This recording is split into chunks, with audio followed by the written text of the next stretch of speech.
따라 하시겠습니다. 부활의 새 아침. 우리 다시 한번 자업분들과 부활의 인사를 나누도록 하겠습니다. 주님께서 부활하셨습니다. 예수님 부활을 축하합니다. 해피 이스터. 함께 인사하겠습니다. 주님께서 부활하셨습니다. 예수님 부활 축하합니다. 해피 이스터. 네, 1964년 미국이 월남전에 개입하면서부터 미국 사회는 여러모로 깊은 수렁에 빠지게 됩니다. 쉽게 이길 거라 생각했던 전쟁은 길어지고 참전했던 병사들은 하나 둘 계속해서 죽어만 갔습니다. 미국 내에서는 반전 운동이 점점 확산되어 가기 시작했고, 젊은이들은 미래에 대한 불안과 또 미래에 대한 절망으로 인해서 마약 그리고 히피 문화가 확산되었습니다. 인종적 갈등 또한 사회적 긴장도 점점 커지면서 미국 국민들 많은 이들이 미래에 대한 불안감 속에 살아야 했습니다. 1969년 그 어느 때보다 추운 겨울, 미국 인디애나주에 살고 있던 빌과 글로리아 부부는 음악을 사랑하는 크리스천 부부로서 교회 사역에 더욱더 헌신하고자 교직을 내려놓고 기독교 음악 사역을 준비하고 있었습니다. 그러나 당시에 그러한 사회적 분위기 때문인지 몰라도 생각처럼 사역의 길도 잘 열리지 않았고 작곡 또한도 지지부진했습니다. 게다가 건강도 여의치 않은 상황에 1970년 봄을 맞이했습니다.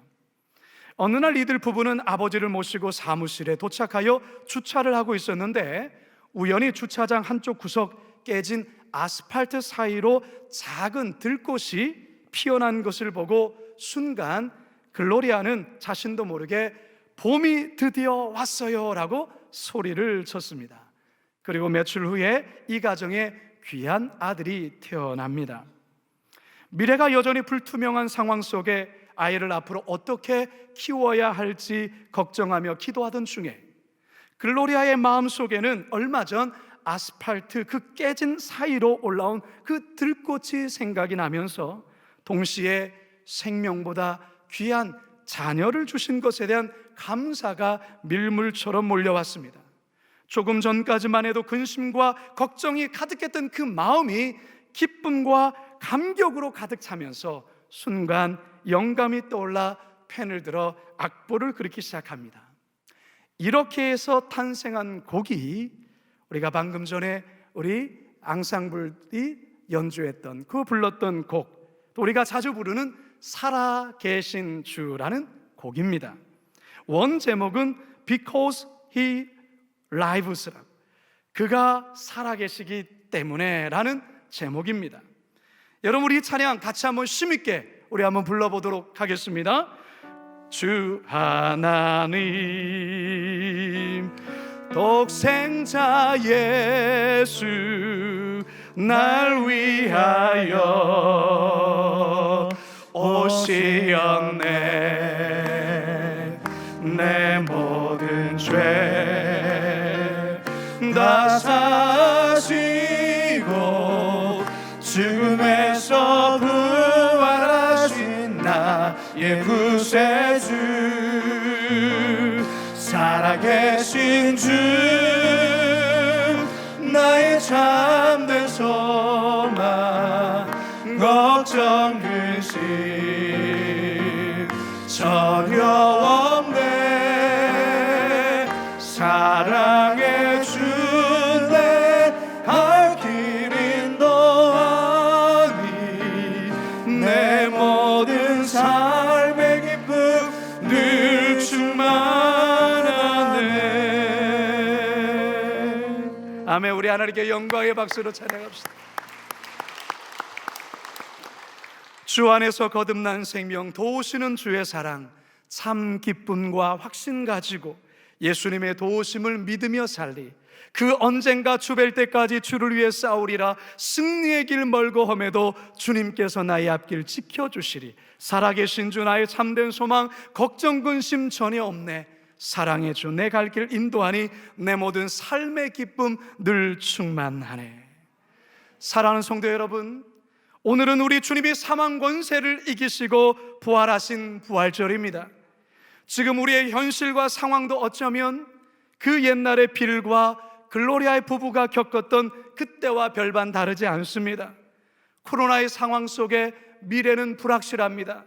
현실은 또한 여전히 어렵습니다.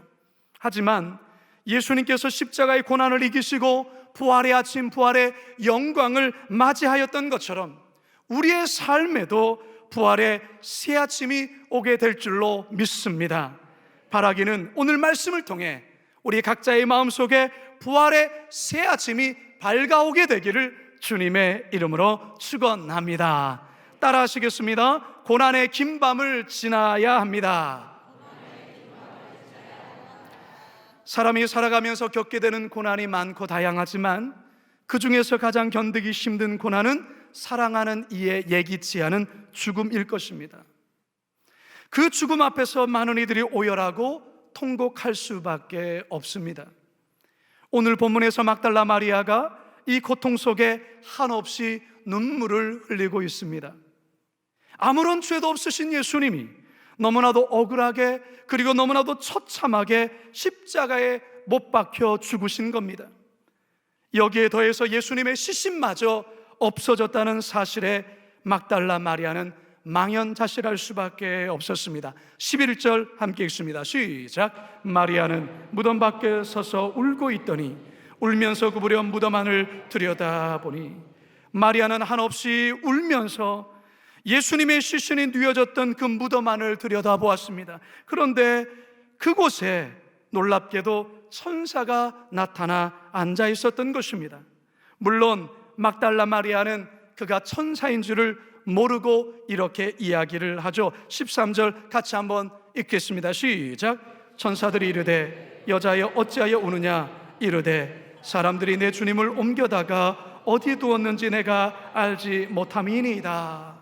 심지어 부활하신 예수님이 눈앞에 계심에도 불구하고 막달라 마리아는 예수님을 알아보지를 못합니다. 15절입니다. 시작. 예수께서 이르시되 여자여 어찌하여 울며 누구를 찾느냐 하시니 마리아는 그가 동산직인 줄 알고 이르되 주여 당신이 옮겼거든 어디 두었는지 내게 이르소서 그리하면 내가 가져가리이다. 사랑하는 성도 여러분, 사람은 너무나도 엄청난 일을 겪게 되면, 큰 슬픔에 빠지게 되면 눈에 사실 아무것도 보이지가 않습니다. 판단력도 상실하게 되고요, 제정신이 아니게 되죠. 지금 막달라 마리아가 그러고 있습니다. 인생에서 감당치 못할 그 같은 고난을 겪게 되면 바로 이와 같은 모습이 나타난다는 것입니다. 지난 1월 달에 크리스찬이면서 배우인 이광기 씨가 책 한 권을 내었습니다. 책 제목이 내가 흘린 눈물이 꽃이 되었다라는 책입니다. 저도 이 책을 읽어보았는데요, 12년 전 신종플루로 세상을 떠난 아들 석규를 그리워하면서 그동안 마음속 깊이 담아두었던 아들에 대한 절절한 마음을 마치 아들에게 편지를 쓰듯이 쓴 글입니다. 사실 이광기 씨의 이 아들은 참 너무나도 황망하게 세상을 떠났어요. 그 당시 뉴스를 통해서 아마 여러분들도 들으셨겠지만 그때가 2009년 11월 6일이었습니다. 미열이 있어서 아들 석규를 이광기 씨와 부부가 병원으로 데리고 간 것입니다. 그동안 필리핀에서 지내다가 한국에 왔기 때문에 더운 나라에 있다가 갑자기 추워져서 감기에 걸렸는가 그렇게 대수롭지 않게 생각을 했던 것이죠. 병원에서는 급성 폐렴 같다고 진단하고서는 입원을 시켰습니다. 그런데 상태가 호전이 되지가 않는 것입니다. 다음날 새벽이 되자 상태는 더욱더 심각해져서 중환자실로 옮겨졌고 결국 이틀이 지난 8일 오전 9시 49분에 이 아들이 세상을 떠나고 맙니다. 이때 이 아들의 나이가 7살이었습니다. 이 책에서 눈물로 묻은 가슴에 꽃이 피었다는 소제목과 함께 이런 글이 적혀 있습니다. 해마다 11월이 오면 가슴이 아린다. 2009년 7살이던 외동 아들 석규가 하늘의 별이 된 그날이니까 녀석이 지금 우리와 함께 있다면 고등학교 3학년 한창 입시를 준비하고 있었을 터. 매일 밤낮으로 우리 부부도 누구 못지않게 입시 준비를 도왔을 텐데 아들이 떠난 지 올해로 12년이다. 시간은 정말 순식간에 흘렀지만 여전히 가슴 한쪽이 쓰리다. 이석규, 이름 석자는 언제나 내 눈을 촉촉하게 적시는 그리움이다. 아들아, 선물 같은 내 아들아, 너는 꽃이 되었구나. 성도 여러분, 혹시 여러분들 중에서도 이와 비슷한 아픔을 가지고 있는 분이 계실지 모르겠습니다. 그래서 마음으로 우시는 분이 계실 줄 모르겠어요. 그 일이 오래전에 이름에도 불구하고 아직도 여러분 마음 한켠에 커다란 슬픔으로 남아있는 분 있을 줄 압니다. 막달라 마리아가 그랬습니다. 너무나도 슬프고 아픈 나머지 그의 앞에 예수님이 찾아오셨지만 슬픔에 눈이 멀어 아무것도 보이지 않았습니다. 그런데 여러분, 우리는 알고 있습니다. 지금 막달라 마리아 앞에 서 계신 분이 바로 부활하신 예수님이라는 사실을 말입니다. 이제 곧 막달라 마리아가 이 같은 사실을 알고 기쁨과 감격의 눈물을 흘리게 될 것입니다. 그렇습니다. 예수님 죽으셨지만 다시 부활하셨습니다. 할렐루야. 바로 이 사실이 우리 모두에게 진정한 소망이요, 이 땅에서 우리가 어떠한 고난과 어떠한 슬픔과 어떠한 말로 다 할 수 없는 시련을 당했어도 그것을 이기고도 남는 힘이 바로 여기에 있는 것입니다. 제가 어릴 적에 엄청난 강도의 태풍으로 전봇대가 쓰러져 온 동네가 암흑천지로 바뀐 적이 있었습니다. 칠흑같이 어두운 방에 무섭게 들려오는 바람 소리에 얼마나 두렵고 떨었는지 모릅니다. 그런데 그때 저희 아버지께서 저에게 이런 말씀을 하셨습니다. 승현아, 내일 아침이면 환한 해가 떠오르니까 조금만 참으면 돼. 이제 잠을 자고 내일 아침에 일어나면 환한 해가 떠올라서 맑은 하늘을 보게 될 거야. 여러분, 그렇습니다. 찬란한 태양이 떠오르려면 칠흑같이 캄캄한 밤을 반드시 지나야 합니다. 더불어서 가장 어둡고 캄캄한 시간대는 이제 동틀 때가 가까웠다라는 그와 같은 사인입니다. 여러분, 부활의 찬란한 아침은 반드시 고난의 긴 밤을 지나야 오는 것입니다. 십자가를 지나야 부활이 오는 것입니다. 따라서 성도 여러분, 지금 여러분의 상황이 마치 무덤 속처럼 캄캄한 상황이십니까? 지금의 나의 삶이 마치 죽은 시체와 같은 그런 상황에 처해 있습니까? 미래가 보이지 않습니까? 내일이 안 보입니까? 지금이 어제보다 더 암담하십니까? 그렇다면 이제 곧 동이틀 아침이 더 가까이 왔음을 믿으시기 바랍니다. 부활의 아침이 밝게 빛나게 될 것을 신뢰하시기 바랍니다. 절망하지 마시고 끝까지 예수 부활을 붙들고 인내하심으로 여러분 모두가 찬란한 부활의 새 아침을 맞이할 수 있게 되길 주님의 이름으로 축원합니다. 마지막 따라 하시겠습니다. 감격의 부활절을 맞이해야 합니다. 1991년 2월 27일 클레이톤 카펜터라는 이름의 미국 병사가 이라크와의 전쟁에 출병합니다. 그런데 안타깝게도 그는 그날 전쟁에서 싸움을 하는 도중에 쥐레를 밟아 사망하고 맙니다. 그의 전사 소식은 곧 본국에 있는 그의 어머니 루스 딜로우에게 부인에게 전해졌습니다. 루스 부인은 아들의 전사 소식에 오열을 하며 말로 다 할 수 없이 통곡할 수밖에 없었습니다. 루스 부인은 그때의 심경에 대해서 글로 이후에 남기는데요, 그는 이렇게 기록합니다. 그때 나의 슬픔과 충격은 어떻게 말로 표현할 수 없는 것이었습니다. 정말 내가 감당할 수 없는 지경이었습니다. 3일간 나는 울었습니다. 그 3일간 나는 분노하며 울부짖었습니다. 3일 동안 사람들은 나를 위로하려 했지만 아무 도움도 되지 못했습니다. 충격은 너무나 컸습니다.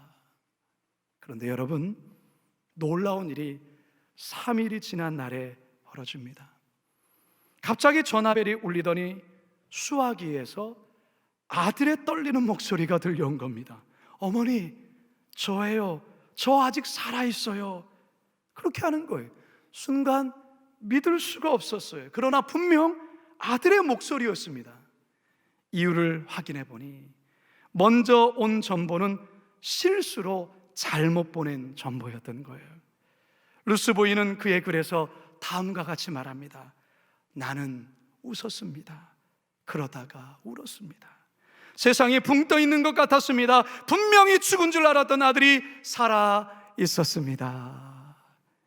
사랑하는 성도 여러분, 죽은 줄만 알았던 아들, 다시는 만날 수 없다라고 생각했던 그 아들이 살아서 돌아왔다고 한다면 그 기쁨, 그 감격 얼마나 크겠습니까? 오늘 이 본문에서 마리아가 그렇습니다.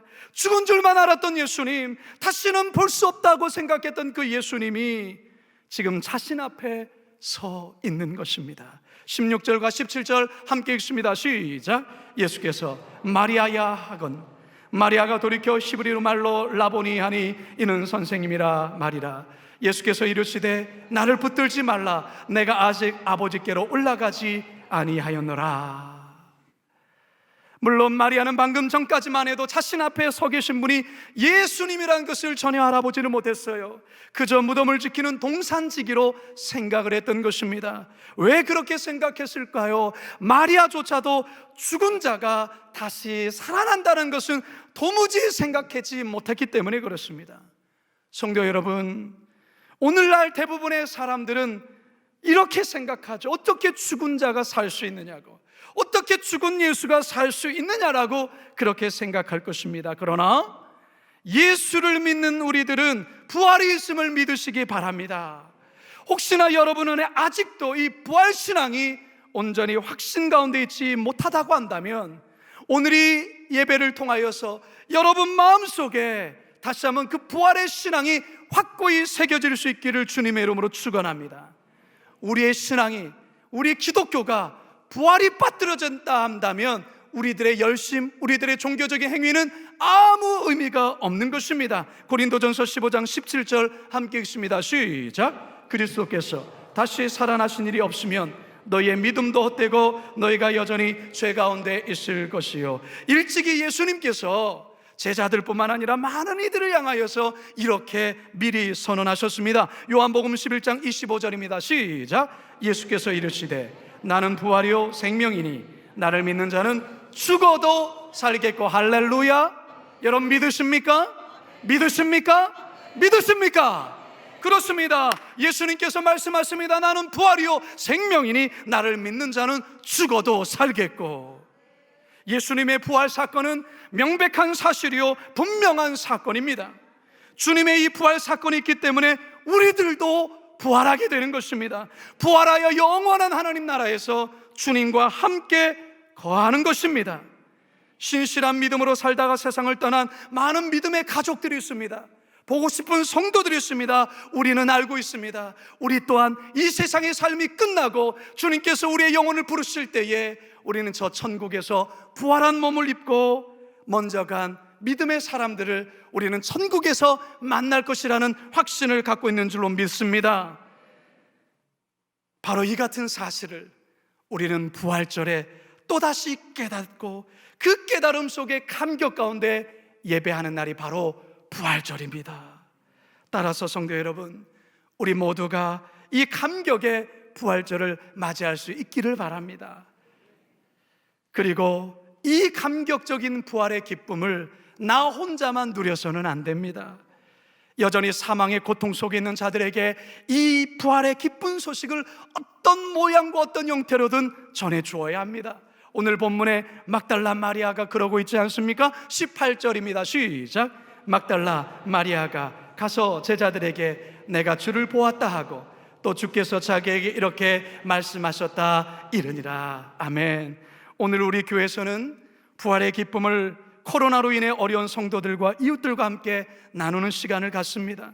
이미 광고해드린 대로 오늘 부활절 헌금 전액을 어려운 이웃들을 위해서 사용될 것입니다.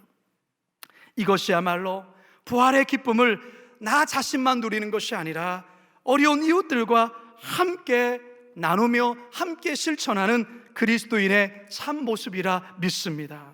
이것이 바로 부활절의 참된 정신입니다. 이제 말씀을 마치려 합니다. 사랑하는 성도 여러분, 이제 저와 여러분은 십자가 신앙을 넘어 부활의 신앙으로 나아가셔야 합니다. 우리가 사는 삶 속에서 날마다 이 부활의 능력을 경험하며 살아가야 합니다. 비록 여러분의 현실이 캄캄한 고난과 시련 속에 있다 할지라도 부활의 기쁨, 부활의 영광의 아침이 오게 될 것을 믿으며 담대히 살아가시기 바랍니다. 이후에 우리 모두가 이 땅에서의 모든 생을 끝나서 하나님 나라로 불림받고 그곳에서 그 부활의 능력으로, 부활한 모습으로 영원히 주님과 함께 살아갈 그날을 기대하는 마음으로 여러분 살아가실 수 있기를 바랍니다. 부활절 아침입니다. 이 경이롭고 놀라운 부활의 사건 우리 모두 누리시고 또한 이웃들과도 함께 나누시는 복된 부활절 되길 주님의 이름으로 축원합니다. 축원합니다. 축원합니다. 우리 다 같이 자리에서 다 일어나시고요, 우리 좀 전에 함께 불렀던 살아계신 주 우리 힘차게 박수 치며 찬양하겠습니다. 주 하나님 독생자 예수 날 위하여 오시었네 내 모든 죄 다 사시고 죽음에서 부활하신 나의 구세주 살아계신 주 나의 참된 소망 걱정 근심 전혀 없네 사랑의 주내 할 길은 노하니 내 모든 삶의 기쁨 늘 충만하네. 3절 그 언젠가 주 뵐 때까지 주를 위해 싸우리라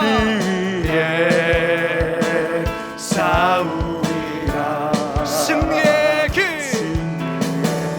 멀고 험해도 주님께서 나의 앞길 지켜주시니 여러분 믿으십니까? 살아계신 주 나의 참된 소망 걱정 근심 전혀 없네